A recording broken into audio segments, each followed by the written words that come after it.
Well, hello, this is Vincent Green, and we're going to continue looking at the Greek grammar, New Testament Greek grammar, Koine Greek, the Greek that was spoken during the day back in the first century and even before that. But for our purposes, this is the language of the New Testament period.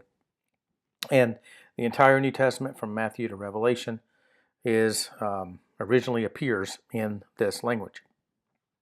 So in our previous video, we began lesson 2 and we talked about accents, and I gave you the whole background on that. And I don't want to go fully back into all of that, but I do want to show you when you're looking at the Greek New Testament, and let me blow this up a little bit more for you. You can see that this is Matthew chapter 1, verse 1. Biblios geneseos Iesu Christu Viu David Viu Abraham.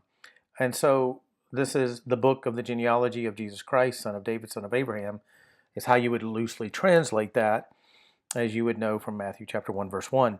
But what I wanted to show you was there's an acute accent, there's another acute, there's a circumflex, another circumflex, another circumflex, and then this is the grave accent, circumflex, and then we have the acute accent. So I'd say 99% of the words that you're going to see in the Greek New Testament have an accent mark. There are some that do not. If you look at this word here, it's ek. That is a preposition. We will eventually examine prepositions and look at prepositions in a later lesson. You will notice that there is no accent mark on that word. The same word shows up over here. And so there are some words in the Greek New Testament that don't have an accent mark, but by and large, 99% of them do. And so you want to be aware of that, and wherever the accent mark shows up, you want to, if you're trying to pronounce the words, you want to stress that syllable.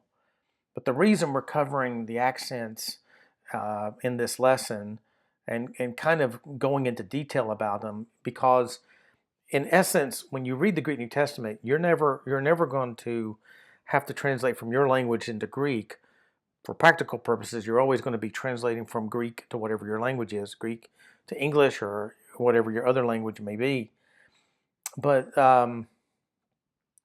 if you take the time to learn the rules that govern accents, down the road as we begin lesson 3 and lesson 4 and lesson 5 and moving forward, you will find that it provides more confidence for you.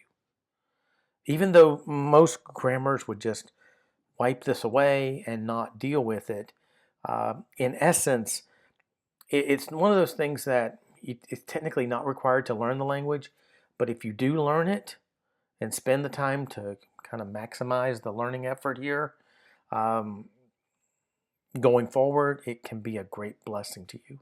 It just gives you more confidence that you're able to understand why those accents appear over the syllable by which they appear.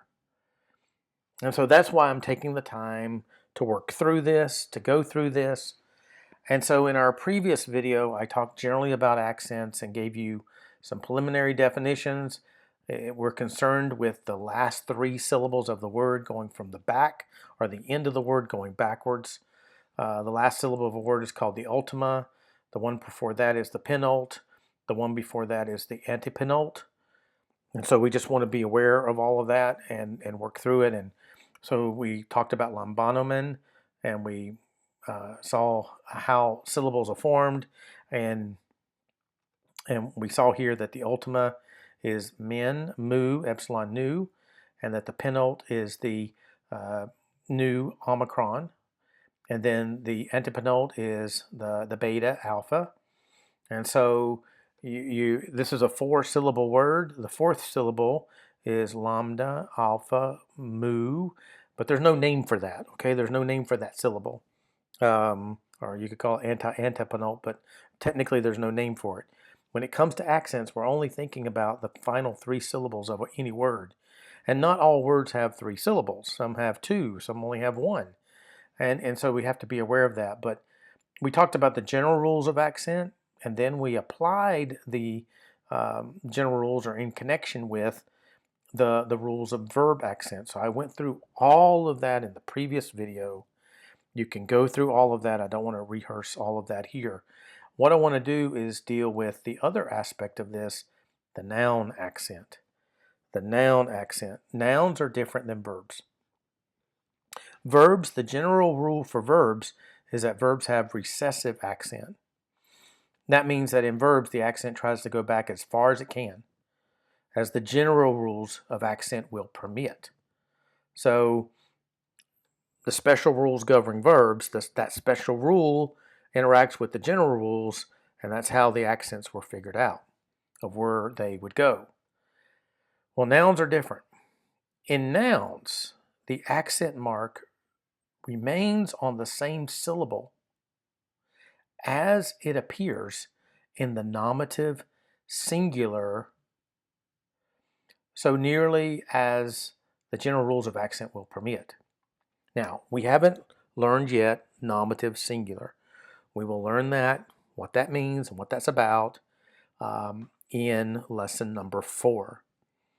But the nominative singular is the dictionary form of a noun. Whenever you look into a dictionary, a Greek dictionary, it's called a lexicon. A Greek dictionary, we don't use the word dictionary, we use the word lexicon, but it's the same thing. It gives you the meaning of words. Now, there are verbs in there. There are all kinds of parts of speech in there, just like you would find in any dictionary. However, whatever the form is for nouns, the lexical form of the word is also known as the nominative singular form of the word. They're one and the same. And we're going to deal with this more specifically when it comes to lesson number 4. So when we get to lesson 4, I'll explain all of that. But when it comes to accents, whatever that noun is in its nominative singular form, its dictionary form, wherever the accent, whatever syllable it's on, the noun attempts to stay no matter what form it looks like. One thing you're going to learn about Greek is that it's what's called a case-based language. And that there's a thing called the stem of the word and the ending of the word. We're going to talk about this with verbs in lesson 3. We'll talk about this in nouns beginning in lesson 4. But it's the stem of the word, which never changes. The letters and that represents the lexical nuance, the specific lexical entry, or the lexical meaning is by those, that's what's called the stem. The endings change, and so by changing the ending in a verb, that does something to it. By changing the ending for a noun, it does something to that, to the way in which you would translate the word. So again, that stuff is coming in lesson 3 and 4 and moving forward. But in terms of accents, whatever that form is, that nominative singular form, that is the way in which the accent attempts to stay on the same syllable. So this rule differs from the rule of verb accent in that it does not of itself fix the accent of noun forms. The accent of the nominative singular, the form given in the vocabularies, the form that appears in the lexicons, must be learned by observation for every noun separately. This is where the struggle will come when it comes to the accents. You can figure out verbs based on, remember how we did it? Based on the ending, how the verb ended, what letters showed up at the end. We could figure out where that acute accent would go. Well, it's not that way with nouns. Just as you learn the spelling of a word, to spell any word in your language, you just have to learn the spelling, right? That's why spelling bees are very popular in some countries, where they give you a word and you must recite the spelling of it. Well, accents are the same way. You really just have to learn what is the nominative singular form, and when you see that in the vocabulary entries, you're going to see where the accent mark shows up when it comes to nouns, and you're going to have to go from that vantage point. So much is merely a part of learning the vocabularies, but when once the accent on the nominative singular has been given to you, it's provided for you, then the accent on the other forms of the noun is fixed by the rule. So the rule is the accent mark attempts to remain on the same syllable as much as the general rules of accent will permit it to be so, as it is in the nominative singular position. Okay? So, here's an example. There is a noun, and it's logos. That's the name logos. It's the Greek word that we translate in the beginning of John chapter 1. In the word W-O-R-D, that is the English equivalent to logos. Lambda, omicron, gamma, omicron, sigma. If there be a noun logos, neither the general rules of accent in number 11 above, nor the rule of noun accent will determine whether the accent is logos, meaning the acute accent over the omicron, or what if we put the acute over the last syllable. This is only a two-syllable word. Which one would it go over? There's only two vowels in that word, so the accent mark is going to be over one of the two vowels, but which one is it? There's no way to determine it. You can go through all of the general rules, and both options would be equivalent. But once it has been determined that the accent is like this, how do we know that? It's given to us that way. When it comes to nouns, it's not something you just figure out.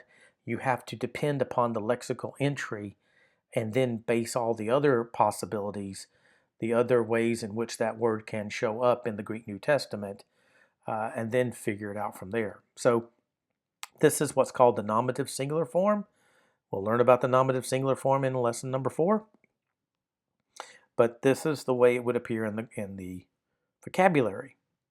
Well, once we know that, because it's given to us, then the accent on the other forms of the noun can be determined. The other forms without the accent are lagu, lago, lagon, lagay, lagoi, lagon, lagois, and lagoose. Those are different endings to that word. That we will learn in lesson 4. Why those endings are that way. But notice the lambda, omicron, gamma. You see the first 3 letters are always the same? That's the stem of the word. The ending is what changes. Here is omicron upsilon. Here is an omega with that iota subscript. It's called an iota subscript. We'll learn about that. Omicron nu.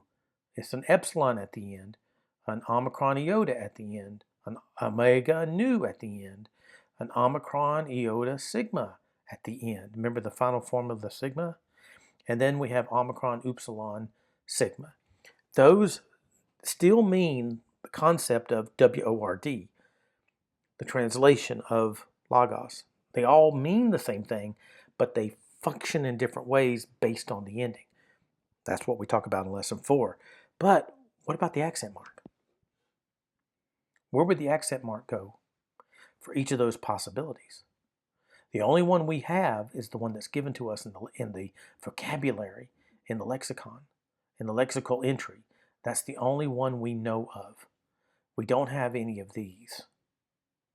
So we have to determine those based on taking the rules of the general accents and applying it to the specific rule that governs noun accents, which means that in every one of these forms, every single one, the accent wants to remain over the second syllable starting from the back. So it always wants to be over this first omicron, every single form of it. But will the general rules allow that? So on every one of these forms, the acute will stand on the penult. Why? Because The rule of noun accent decrees that the accent remains there on the penult, which is the second syllable from the back, if the general rules of accent permit. And since the general rules of accent never forbid the accent to be placed on the penult, and since rule number 2 decrees that only an acute accent can stand on a short syllable, then that's okay. Omicron is a short syllable, not a long syllable. The long version would be omega. So there's no omega there. There's never a long form of it. And since the noun accent wants to stay, the accent mark wants to stay on the same syllable in every form, there's nothing from the general rules that say that it cannot be that. And so again, these are different than verbs. You can't apply the mindset of verbs to the process of determining where the accent mark will be when it comes to the other forms of nouns. Well, let's look at another one. Here's another word, oikos. Now, oikos is the word for house. Like he bought a house. He purchased a home, a house, or he built a house. It's the word for house. Notice you got the smooth breathing. Now, the smooth breathing does not factor into anything related to accents. But here we have the circumflex accent, and it's a two-syllable word. So this is the ultima, cos, kappa, omicron, sigma. But we have the penult. There's no antipenult since it's only a two-syllable word. And it's oi, oi, oi. And notice it's a circumflex. That's how it's given to us in the lexical form. Why is it circumflex and not acute? Because oi is a long vowel. Omicron is a short vowel. Omicron iota together, and it's not a final, right? It's not the last two letters of the word. So it's a long vowel. So a long vowel, if that syllable is going to be accented, and it's a long vowel, normally that's a circumflex. So that's how it's given to us. Well, in the case of that noun, its various forms, being after the analogy of logos above, A and B up there, of the considerations mentioned above with regard to logos still hold. But C does not hold, since here the penult is not short, but long. So he's applying the general rules here. In this case, rules 3b and 4, going back up to the general rules, 3b and 4, will determine when the accent is acute and when it is circumflex. So the accent wants to stay here. But when the ultima is long, the accent has to be an acute. If the ultima is short, the accent will be circumflex. Remember that rule? 3b and 4 up above? Well, notice this. Is that short? Yes. This is the syllable that receives the accent. So if it's a short, if the ultima is short, and this is the way it is, then what's the accent on the penult? It has to be a circumflex. However, what if the ultima is long? Then it has to be an acute. So notice this. The accent mark wants to remain on that syllable, which is no problem. Notice oi, oi, oi across the board. The same different possibilities of the different forms, like logos. And we learn about those forms in lesson number 4. But notice here, is that short? Yes. So the ultima is short. So since this is the long, that's long, and it's always long. The penult here in this instance is always long. So since this is short and this is long, then the rule says when the ultima is short, then the accent's a circumflex. So short, circumflex. Short, circumflex. Short, circumflex. Short, because final Omicron iota is short, not long. If it's at the beginning of the word, it's long. But at the ending, if it's at the final end of the word, it's short. Short, circumflex. But notice, Omicron upsilon. That's a diphthong. Diphthongs are long by very nature of it. So since this is long, when the ultima is long, the accent will be acute. So notice the acute accent. Omega is long by its very nature. So since it's long, that has to be an acute. Since omega and is long, then this has to be an acute. Since this one is long, this is an acute. Since this is long, omicron upsilon. Since this is long, this is an acute accent. So the accent is still staying on the same syllable. It's still staying on the same syllable, because that's the rule for nouns, is that whatever the original form is, the nominative singular, the accent is going to attempt to stay on the same syllable, but it may not always be a circumflex, depending on the form. So you have to, with nouns, you have to start with the nominative singular form. Then when you create all the other forms, when all the other possibilities are created, then you have to say to yourself, okay, now we got to go back to the general rules and see if the general rules will allow it. So it's a combination of applying the rules to the process of determining where the accent goes and what kind of accent is going to show up there. It's going to be one of three, and normally it's more of the circumflex or the acute, and the acute is more popular than even the circumflex. Okay, let's look at another noun. Anthropos. Anthropos. The accent is trying in every other form to get back to the antepenult. How do I know that? Because that's the original form. There, pos is the ultima. Throw, theta, rho, omega is the penult syllable. Alpha, nu is, guess what? The antepenult. So, since this is the lexical form of the word, every form of the different possibilities, every single one is going to try, as long as the general rules will permit it,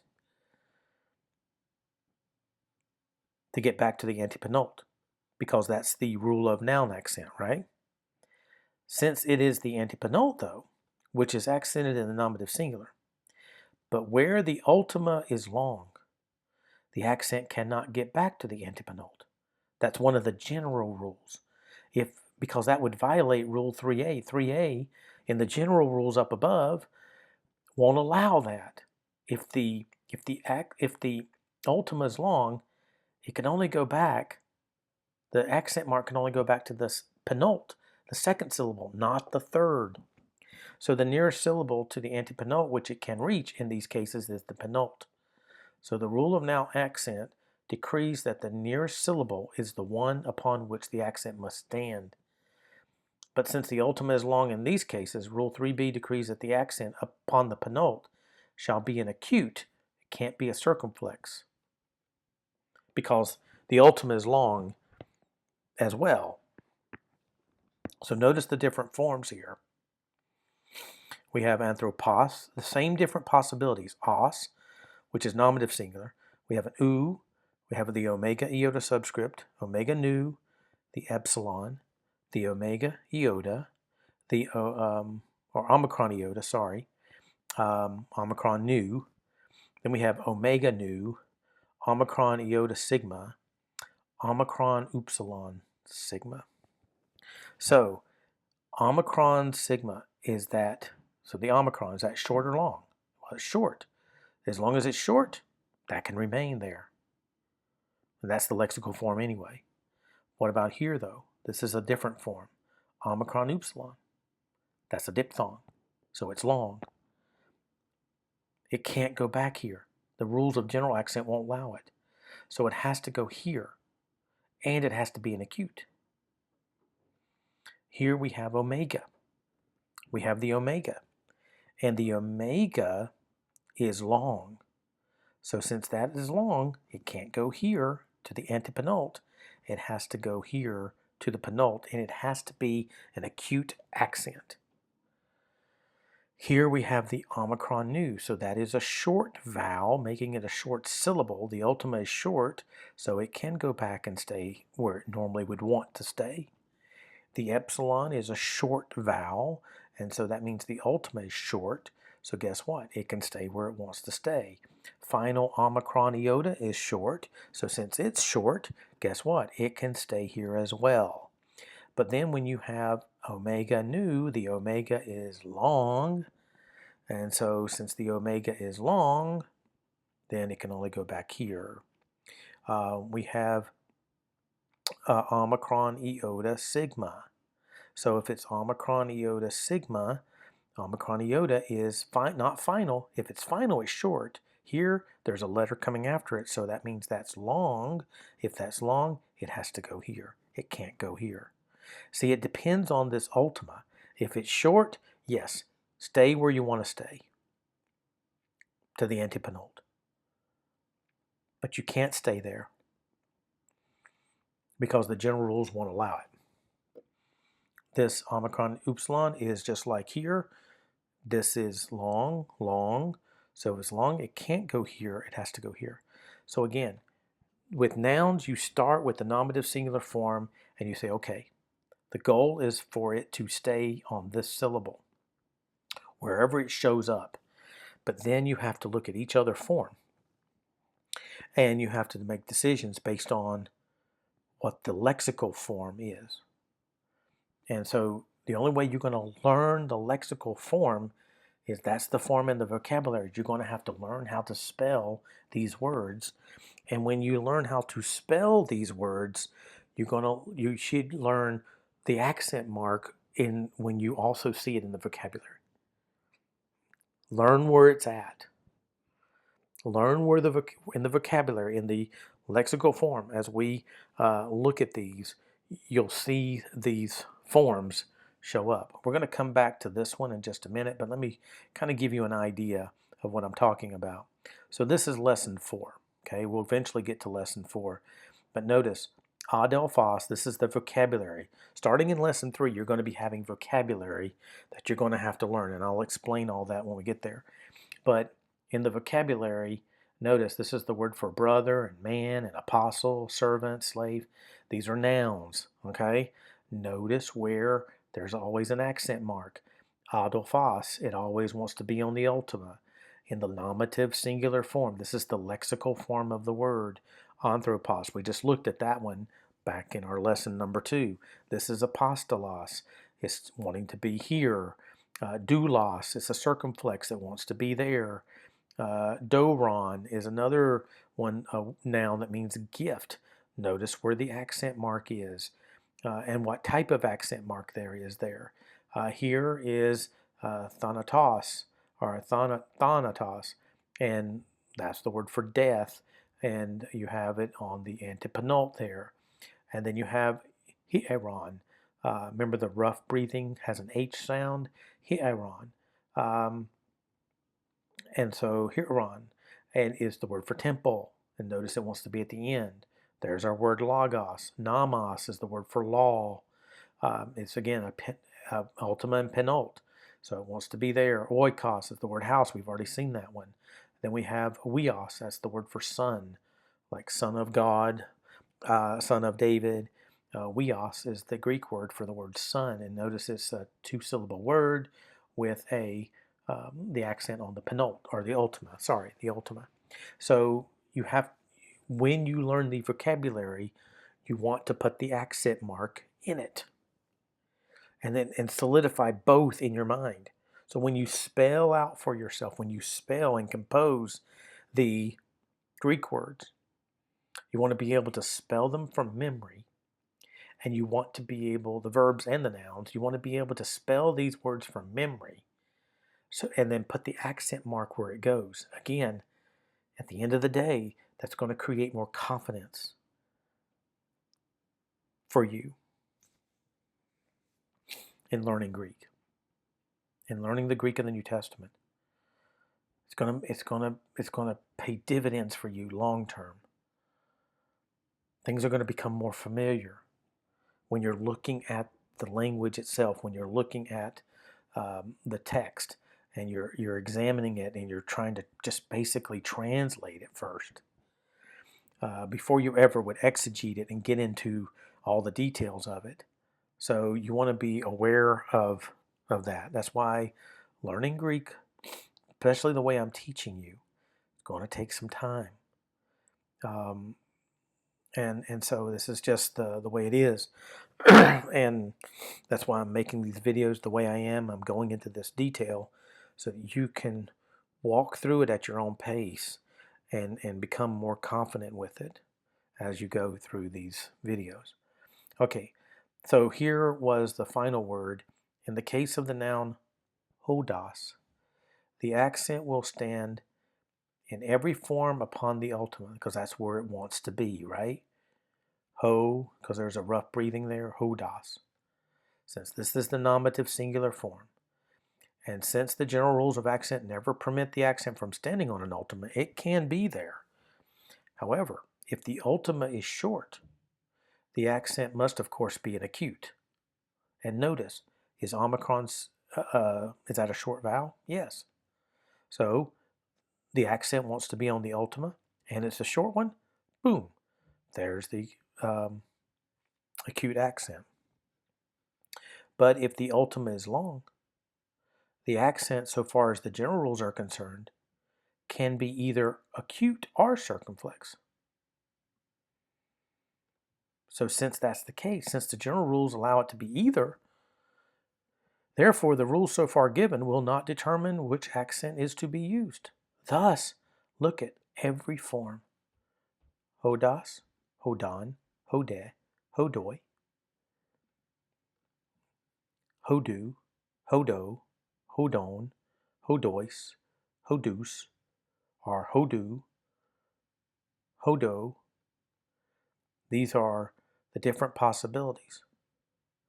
Now, here it has to stay acute because these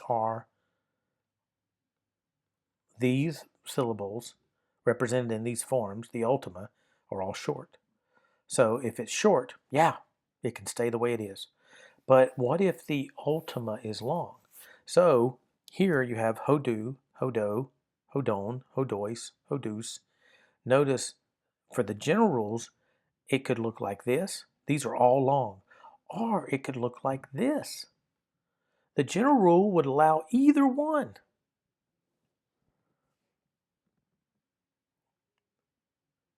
They're correct, or that. Either one are correct. And it must be left for future determination. The decision is part of the learning of the declension of this particular class of nouns.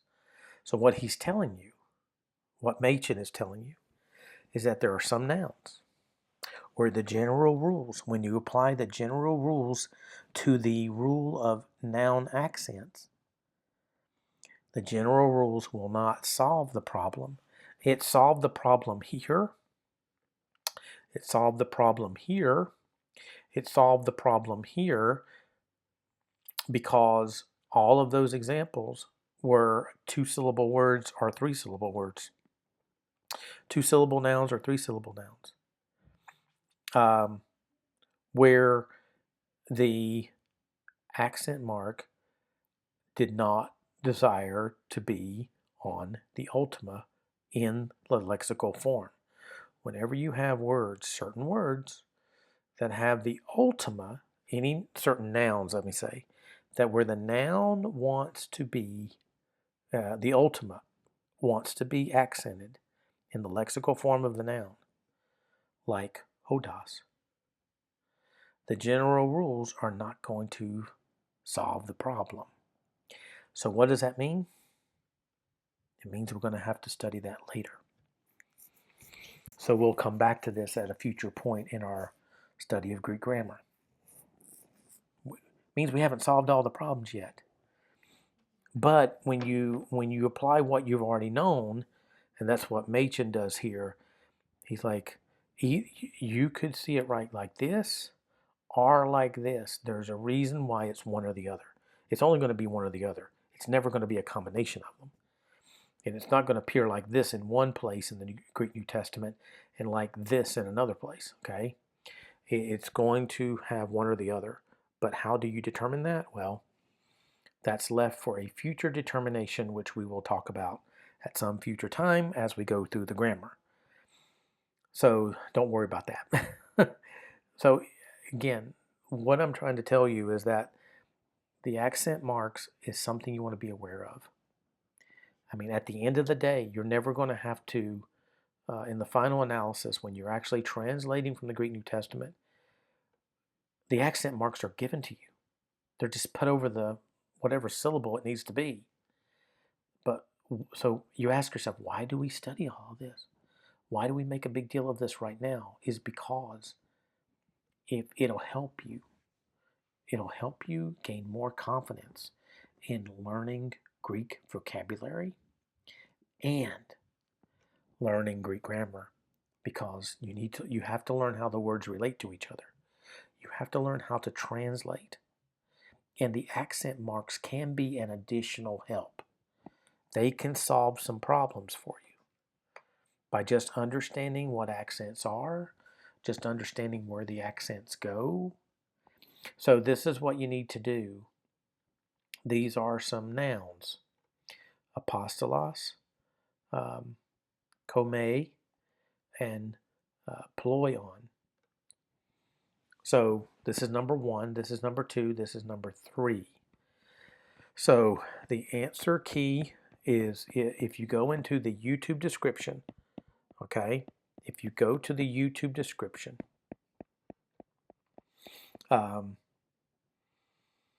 you'll see the answer key. You'll see a link that'll take you to the answer key. And you can check yourself. But, for example, none of these 3 words have the accent on the ultima. So we have none of these, like hodos, okay? So, but let's take a look at one of them. So notice this here.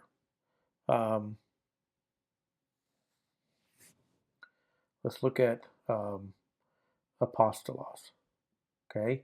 So as, or los is the ultima. Sto, sigma, tau, omicron. Sto is the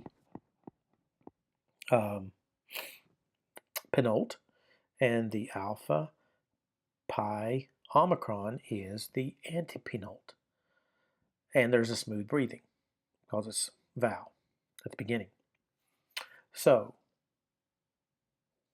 this is the nominative singular form. So where does the accent want to stay? It wants to stay on the antepenult. In all the different forms, it wants to stay there. But notice, let's look here. Final, the ultima, which is, here it's lois, right? Omicron iota. Is that a diphthong? Yes.